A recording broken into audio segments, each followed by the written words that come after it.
it came out in the midst of a family argument. Um, but it's something that I have been wanting to come out about. I just was scared. Um, I was protecting other people's feelings. I didn't want nobody else to feel like it was their fault, other than the person that did what they did to me. I was not trying to.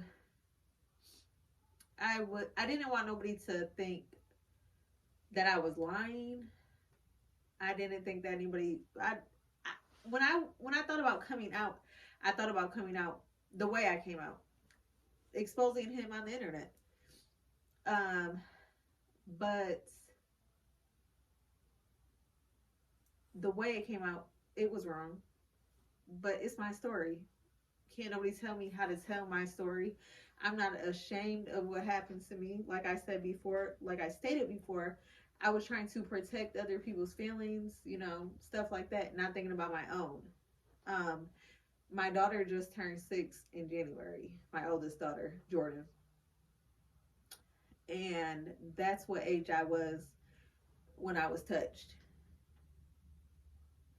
So I'm looking at my baby and I'm thinking, how can somebody touch a child that little?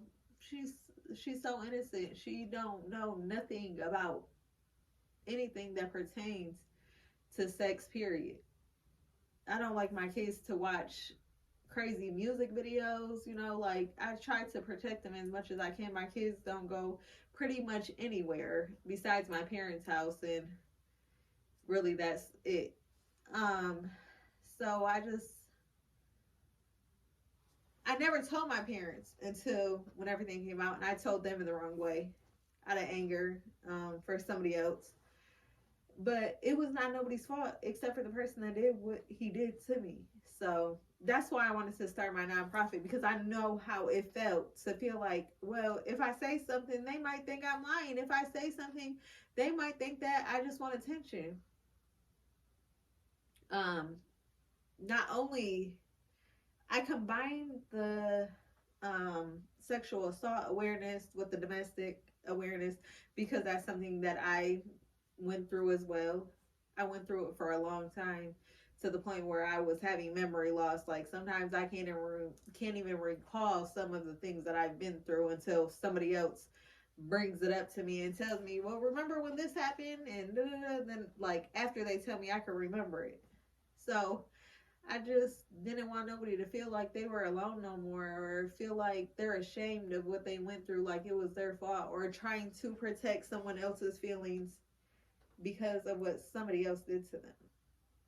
One, I feel like child molesters need to be exposed, because most of these people are still being around other kids because nobody spoke up and nobody said nothing. Like I just, I felt like I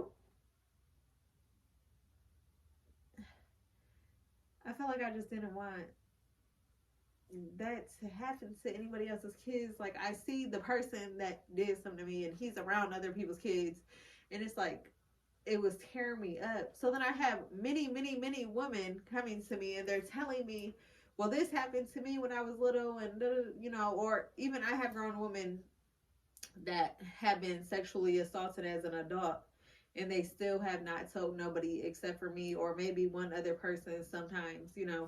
But a lot of the women that have came to me have told me I'm the first person they told. I'm trying to get a lot of them to the point where they're not scared to say what happened to them, or ashamed. Like, this is not our fault. This is the person. This is the person's fault that did it to us. But respecting some people aren't comfortable with that. I'm just getting comfortable with that, and I just don't. I'm trying to protect other people from going through this. So if we can expose these people, this is the person that did it. Did I don't care if you were a child, an adult. I don't care if you were drunk or sober, or a man, a woman, a little boy, a little girl. Everybody goes through it. Not everybody, but it don't it don't have a gender. It don't have an age. Um, Victim shaming is one of the biggest things I feel like for me.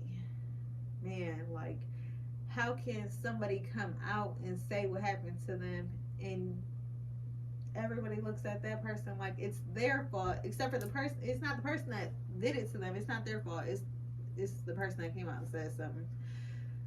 We have to stop normalizing sexual assault. We have to stop normalizing domestic violence. The video that just came out of Quavo and his girlfriend, everyone made jokes of that, and it blew my mind because our community thinks this is normal. Like, everybody, yeah, he didn't just beat her to death, but imagine that being your child in that predicament. I just feel like it's not right. We normalize it too much. I would not want my child, I would not want any of my daughters in that situation. I would not want my fiance's son in that situation. And I'm not calling right or wrong for this from the situation, but I feel like we need to stop normalizing it. That's not normal. It's not normal. Women need to keep their hands to themselves. We need to teach our daughters to keep their hands to themselves, and we need to teach our sons to keep their hands to themselves. And that's it. Um, I went through domestic violence for a very long time, male and female, and I'm just getting to the point where I'm like noticing all the trauma I went through in my life, and I just want to help other people. I see women down my timeline on Facebook, and they're fighting with their child's father or significant other, whatever, and they're arguing back and forth, and it's just too much disrespect. And I feel like it needs to stop. And if I can be that person to make the woman feel like I'm too good for this, or make a man feel like this is not right, I shouldn't be doing this. A lot of us have kids, so we have to put ourselves in that predicament. If you're a father and you have a daughter, think of how you want your daughter to be treated. If you are a mother and you have a son, think of how you want your man to treat you. So we have to start teaching these kids that this is not okay. When they see daddy beating up mommy, and they get used to that, and then when they get older, that drags on, and then that's their normal. Only my youngest child seen me go through a domestic situation. She partly remembers it, but I don't think she remembers it too much. She brings up, little stuff here and there, but I had to get myself out that situation for her, because that's not normal. I don't want her to feel like it's okay for, a man to put his hands on me in any type of way. So I had to get out of that situation for her, and in hopes that it don't affect her when she gets older. I'm sure it won't, because she don't see that no more. I did not start this to argue with people, to beef with people. If you judge me for coming out and saying what I say, I don't really care. I'm trying to help other women and men, a little boy, little girl, whoever, get through what they're going through. I don't want us to be scared to speak up and tell our truth no more. And I can't say that just for women, for men too, because a lot of men have been touched as kids, just like us women. So I feel like, let's stop normalizing it. Let's stop brushing it under the rug. So many families are brushing the child molester under the rug, but they'll talk about everything else but that. It's pretty weird. I want to get to a point where I am able to almost take somebody out that situation and change their whole life. That's my biggest goal. I don't care and I've already helped people just from coming out, but if I came out and I would just only helped one person, I would have been okay with that, as long as I can help one person get through something that they're going through. When we start having women come out, or men, whatever it may be, please don't victim shame. Don't do that.